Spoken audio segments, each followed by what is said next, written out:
But there was this massive story where Marjorie Taylor Greene, she lost support from Donald Trump. They had a big falling out publicly. And then she decided to resign.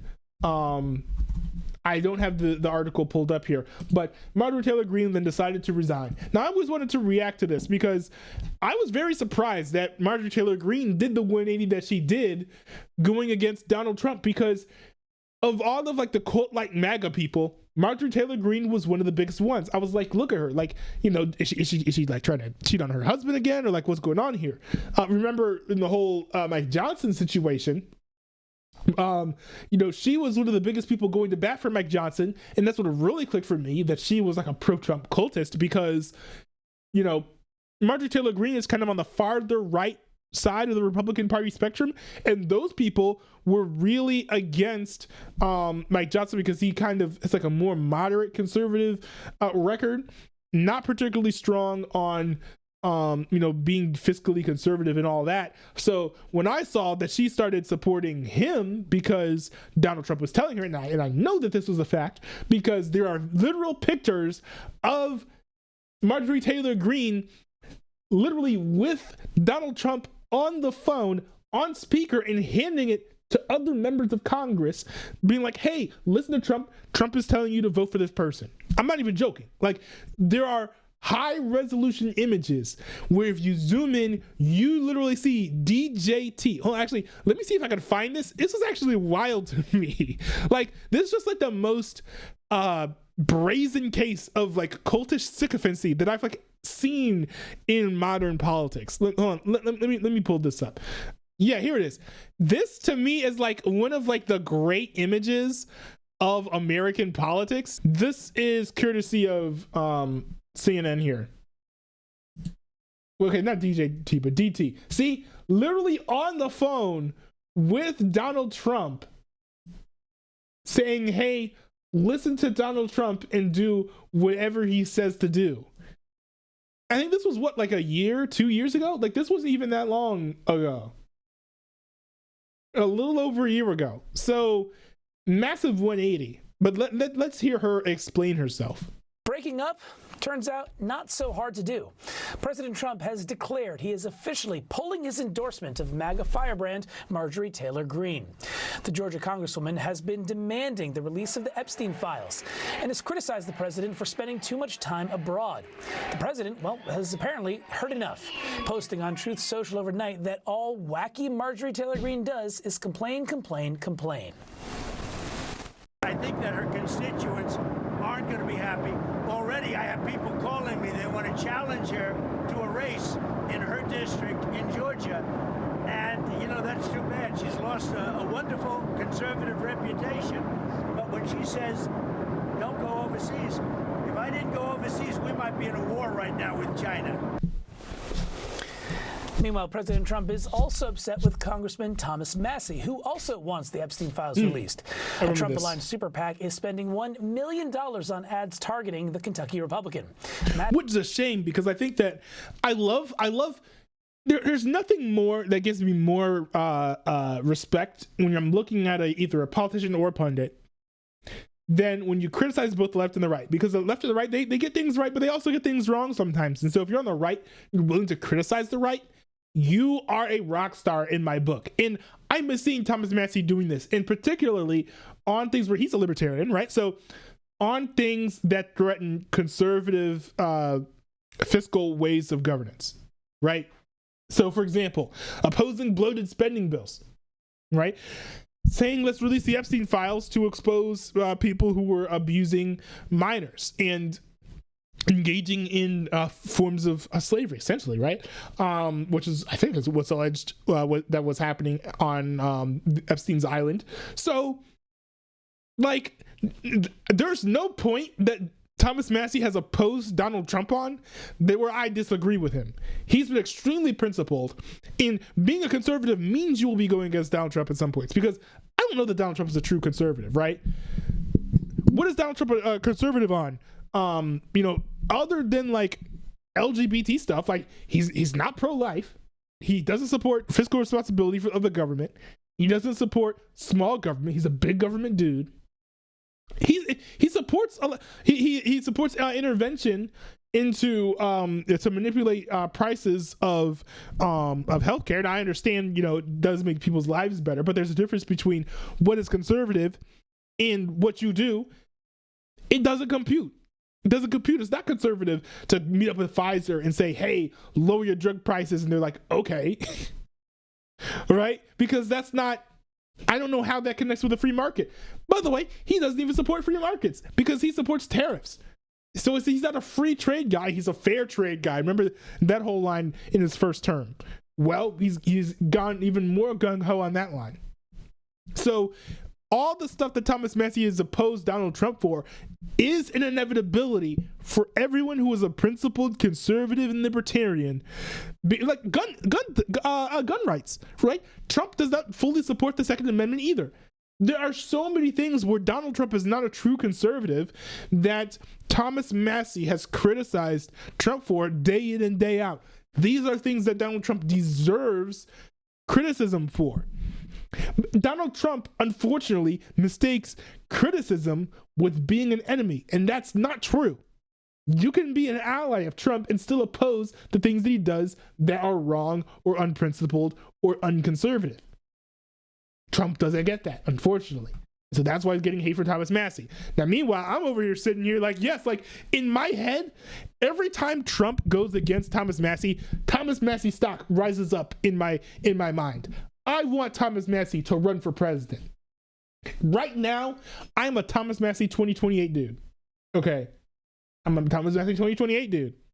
I want this man to be president someday. But of course, like all the people who have wanted to be president someday, he'll never become president. Ted Cruz never became president. Vivek Ramaswamy never became president. Josh Hawley never even tried running for president. So I don't have high hopes that he's ever going to be president of the United States, but I would love to see him run so I have the opportunity to support him. Massie says his constituents understand his position. When they're protecting pedophiles, when they are blowing our budget, when they are starting wars overseas, I'm sorry, I can't go along with that. And back home, people agree with me. They understand, even the most ardent Trump supporters understand. And President Trump has now ordered the Justice Department to investigate. By the way, I just want to add one more thing. I just want to glaze Thomas Massie one more time before we move on. Thomas Massie has also been a class act in, sort of how he's handled the criticism from Donald Trump. Donald Trump has made Thomas Massie out to be, his mortal enemy and his arch nemesis. But Thomas Massie has not spoken to Donald Trump in the same way. That is classy, and that's how you handle undue and unfair criticism. Imagine if Donald Trump responded to all of the hate, the unwarranted hate and criticism, and I would say slander, that was slung his way from the mainstream media in his initial run for president.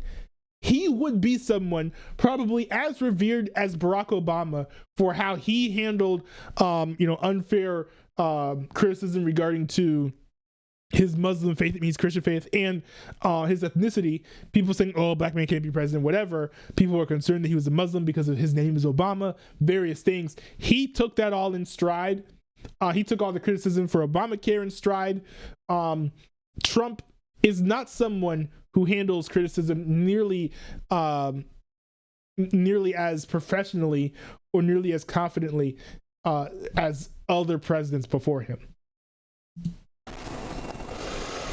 And President Trump has now ordered the Justice Department to investigate companies and Democrats who he claims had dealings with Jeffrey Epstein. And Attorney General Pam Bondi was quick to oblige, appointing the U.S. Attorney in Manhattan to handle that probe, even though 4 months ago the DOJ determined nothing in the Epstein files warranted further investigation. This week, the president's name turned up repeatedly in just released emails from the Epstein estate. What did Jeffrey Epstein mean in his emails when he said you knew about the girls? I know nothing about that. They would have announced that a long time ago. A lot of moving parts on this story. We get more now from CNN senior justice correspondent Evan Perez. Good morning, Danny. Attorney General Pam Bondi says that federal prosecutors in New York are being tasked to launch yet another investigation of people associated with child sex trafficker Jeffrey Epstein. This new investigation comes after President Donald Trump said that he was asking Bondi to investigate Epstein's ties to prominent Democrats. Dang it! I thought this video would be an interview of Marjorie Taylor Greene. Hold on. I literally, bro, they clickbaited me. There's no Marjorie Taylor Greene in this video. Hold on, let me see if I can find a segment of Marjorie Taylor Greene actually speaking. That's not like 20 minutes long because I don't have that amount of time here. All right, I'm not going to react to that. So what I am going to react to is I'm going to react to let me see. So now that we've covered that part of the story, we're going to cover the second part of the story, Luckily, on all this breaking news, which is Marjorie Taylor Greene resigning from Congress, which was a shock to me. I really did not expect this follow-up to her breaking up with Donald Trump. Now, I will say that it is a conspiracy theory. You don't have to agree with me. Take what I'm about to say with a grain of salt because it very well might not be true. But it just is so strange to me, the timing of this. Out of the blue, Marjorie Taylor Greene opposes Donald Trump. Finally, she's seeing the light magically for some reason. And now she is resigning from Congress. It sounds to me like she is getting threatened or blackmailed in some way, shape, or form behind the scenes.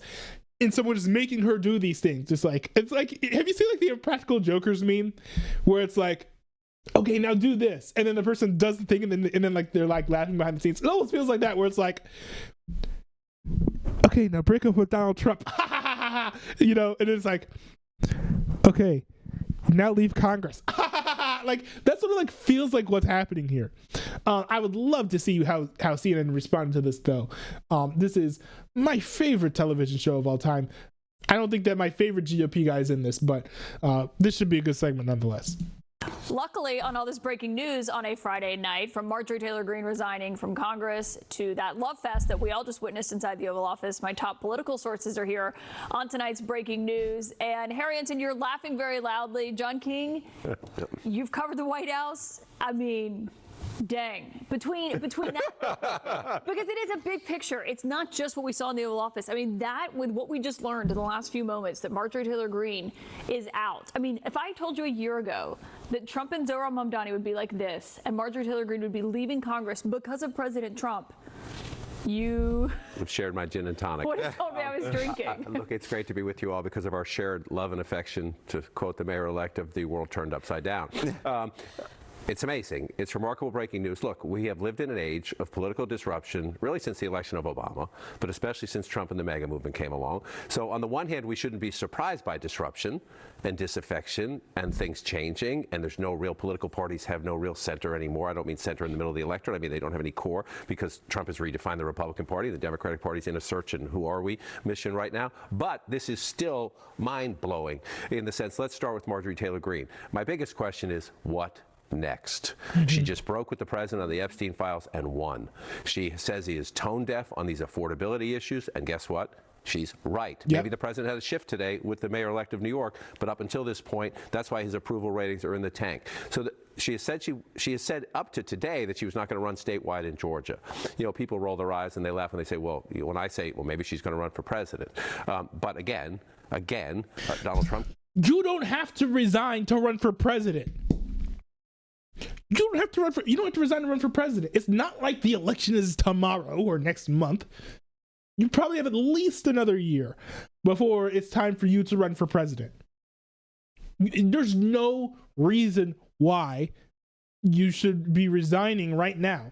You're not up for election for a while. Even if you were going to lose the re-election, you don't have to run for re-election in order to maintain your current position.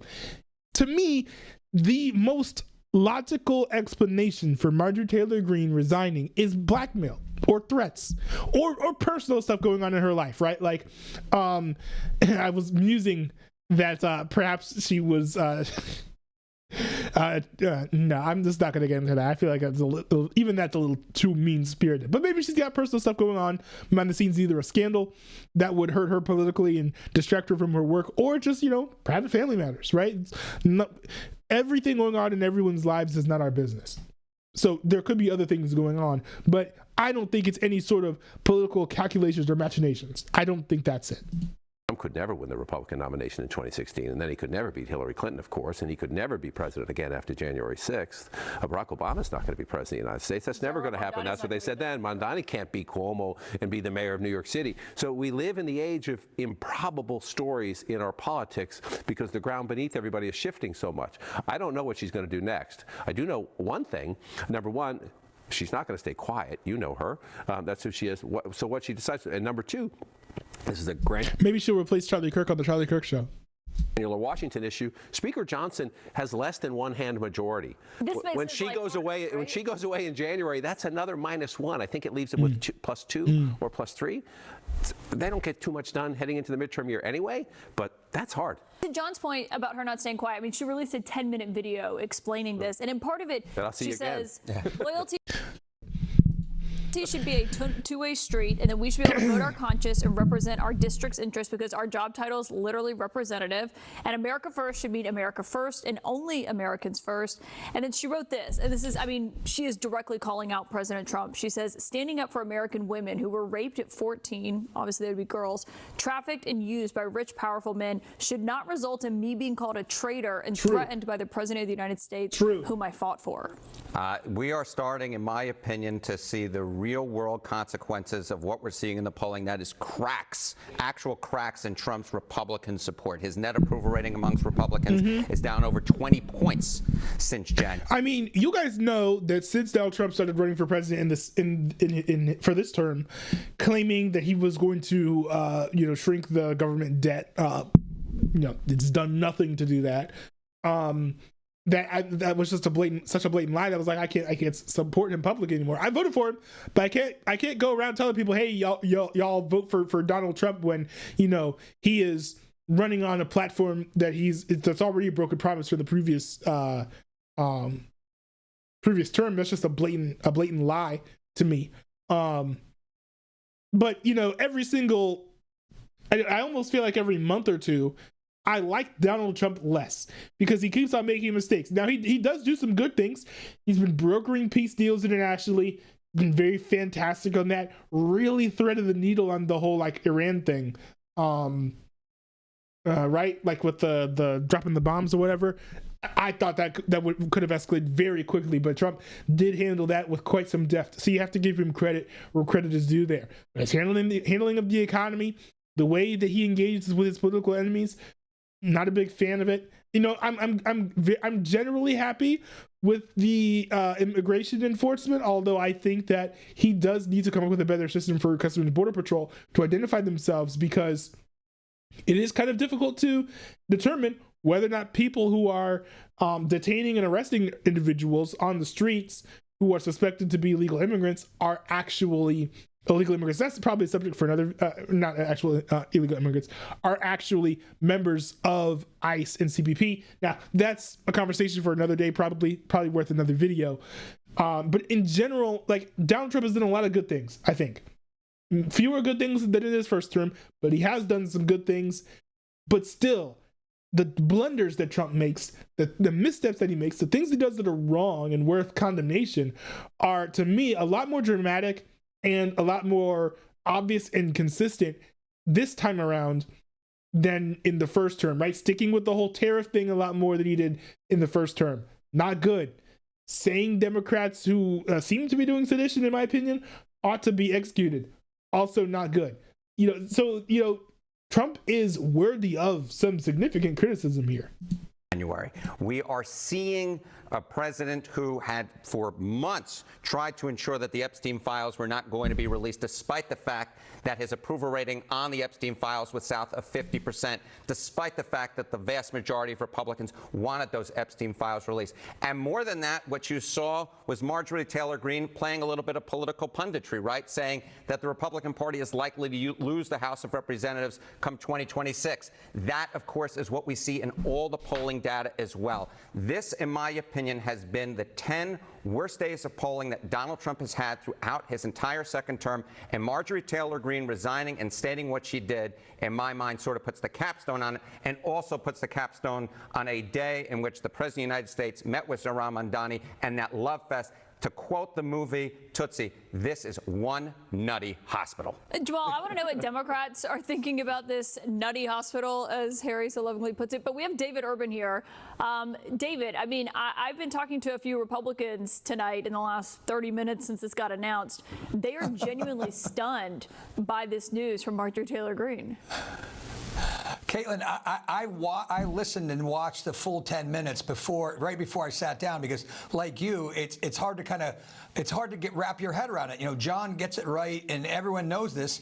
You know, this is an administration that superlatives, unprecedented. This is truly an unprecedented day where his biggest supporter, by far, I mean, I can't imagine anyone who's taken more heat for Donald Trump since she's been in office than Marjorie. He is being quite kind. She was literally a MAGA cultist to the highest degree. No one else was running around on the phone with Donald Trump and holding it up to other people. Taylor Greene, to her own detriment, has been, categorized as crazy, nut job, etc. Today, yet all of those are fair, by the way. I think those are fair characterizations of her based on her behavior. She is castigated, thrown aside as a traitor, and as you correctly pointed out, he's embracing, Zohan Mamdani, a Democratic Socialist mayor of the city of New York, like they're fraternity brothers. I mean, embracing him is not the right word. He is being civil and being jovial. It seems like they actually get along and like each other as people. They may disagree on policies, but hey, I think this is also when another piece of proof that Donald Trump is not a conservative. You got to remember, first of all, he came for the Democratic Party. He only joined the Republican Party so he could run for president. And I think he knew that the Democratic nomination process would be rigged. So he was like, I'm not going through that. I'll never get in. Right about that. But also, he supports economic policies that are not conservative. Like, didn't the dude buy portions of Intel stock or something? That's the type of thing you would expect a Democratic Socialist to do. So I think that, people have their eye off the ball on this, but I think Trump supports economic policies that are closer to a Democratic Socialist like Zoran Mamdani's than someone like, I don't know, Thomas Massey, who was a principled conservative and libertarian. It's crazy, and some of her verbiage is incredibly biting. She's not going to sit around like a battered wife and defend the president when an impeachment comes in a few months. I mean, it is some pretty vitriolic language on her part. Well, and that's if you're the president, if you're Speaker Johnson, you can't be feeling too good tonight as you go to bed. Yeah, David, I mean, her likening herself to a battered wife was very jarring, obviously, as you listen to that. But that's how she was essentially saying. I mean, Marjorie Taylor Greene is the epitome of out of pocket when it comes to Republican elected leaders. But it is quite dramatic, I must say. Because I think a thing to drive home, and maybe she is running for office in 2028 or for who knows what. But I mean, this is a genuinely shocking moment, I think, for her in terms of the falling out and how hard that has hit her since this has happened. I mean, we talked to people close to her who were describing the death threats that were escalating and what this looked like, David. I mean, listen, it makes the Elon fight look like a pillow fight, right? President Elon, this is a joke compared to that, right? I mean, the president has said some pretty sharp things at different people at different times, and most people brush it off. Obviously, Marjorie Taylor Greene had no intention of brushing it off, and she said, look, she threw open the window and said, enough. I'm not going to put up with this anymore. I mean, Jamal Simmons, what are Democrats saying right now? Well, first of all, to quote Don King, only in America, right? We all never thought anything like today was going to happen. I was on CNN on Sunday with Dana Bash when she was she interviewed her. Yeah, she was interviewing Marjorie Taylor Greene, and I will tell you, everybody in the green room had their mouths open when she apologized for participating in the toxicity. Nobody expected her to do that, and now we see where this has led today. She's had a week of attacks. Jason Crow, I was just looking at online. online. Jason Crow has been publishing death threats that he's been getting because all those members and senators who came out and put that video out telling the military not to break the law have been now getting threats. So it's interesting that we're seeing the president and his party participating in the kind of violent, vitriolic stuff that we were all trying to disavow just a few months ago. And so now we're seeing that coming from the president and his allies, and I think that's really tough. But then today, the president shows up with Zohran Mamdani, and he's like soft and cuddly. It's an amazing about face. Yeah, I have also Democratic Congressman Ro Khanna of California here with me. And Congressman, obviously Marjorie Taylor Greene was one of the Republican women who helped you and Thomas Massie get the Epstein bills into law this week. President Trump had to sign it because they held on and did that discharge petition. And obviously that is one of the huge areas where she broke with the White House in recent weeks and months. What's your reaction to this breaking news tonight that she's resigning from Congress in January? Well, first of all, she's shown a lot of courage on Epstein. But I also think it's important that we look beyond the caricatures about her. I've gotten to know her quite well over the last 5 months. This idea that the only reason she's acting the way she is because Donald Trump refused to endorse her in a Senate race is just not the complete truth. I mean, maybe. No, like, I think he would have endorsed her if she didn't criticize him. That's kind of how Trump rolls. So, no, there's no way that that's the reason. It's a small factor, but she genuinely believes against war. She was an anti-war person. She genuinely thinks AI is a real threat to jobs. She genuinely was moved by the survivors. I mean, she's been in tears with the survivors. And she probably has more populist instincts than J.D. Vance, who's the front runner on the Republican side. It would not surprise me if she runs in 2028. And I actually think she's more in She's a kook, but she should run for president, I think. touch with some of the populism that fueled Donald Trump's rise than Trump and Vance are these days. So it wouldn't surprise you if Marjorie Taylor Greene runs for president? It would not. I mean, I don't know. I haven't talked to her about that. But I will tell you this. She is in touch with a populist element of the Trump base that feels increasingly abandoned by Donald Trump. And and she really speaks about forgotten Americans. And she will tell you she was for Donald Trump when no one thought Donald Trump had a chance. But CNN probably wasn't even covering Donald Trump. I actually think that's a great point. She is someone who has been ride or die for Trump. But what is your view of his embrace of Zohran Mamdani and the way he did today? And I mean, every reporter in that room hit every sensitive touch point between the two of them. And he was defending Zohran Mamdani and sidestepping the issues and even said, yeah, you can call me a fascist. It's easier than having to explain it to people. But to see that. Now that I think about it, I think one factor to keep in mind is that I think Donald Trump probably understands, having been a businessman in New York City, he probably understands the importance of not blowing up a relationship with the guy in New York City. So I don't think he's going to be the first one to initiate instigations if there are going to be problems in the relationship between the two. So there might be a bit of that as well, where he's like, yeah, it's the economic center of the world. You know, we really don't want to sort of like destroy what is in New York City over political disagreements. Now, if Mamdani with his economic policies does drive away people, hey, that's on him. And Trump has his hands clean of that. He actually might want Zohran Mamdani to fail on his own if he is to fail at all. That moment parallel with her resigning, someone who was so loyal to him. I wonder what that says to you. Well, two things. One, Donald Trump's a good politician. I mean, it would be foolish not to say that. And he has a sense of humor, and he likes people who win. And Zohran Mamdani is a winner. Donald Trump also has a populist instinct. As someone who co-chaired Bernie Sanders' campaign, you saw it. Trump said there are a lot of things that Bernie voters that he agreed with. And what Zohran Mamdani has is a boldness. And I think, frankly, Trump respects that. I went out and campaigned for Zohran Mamdani when few people were, and Zohran Mamdani didn't move his issues. He was not afraid of standing for what he believed in, and he was not afraid to request a meeting with Donald Trump. And I just think we live in a populist age. People throw around the word authenticity. I actually think that's a bit cliched. What it is really about is boldness and risk-taking and courage, and Mamdani had that. And even though I disagree with him, Trump had that when he ran. And I just think Trump recognized that in Mamdani. Yeah, I mean that might be part of it as well, part of the factor.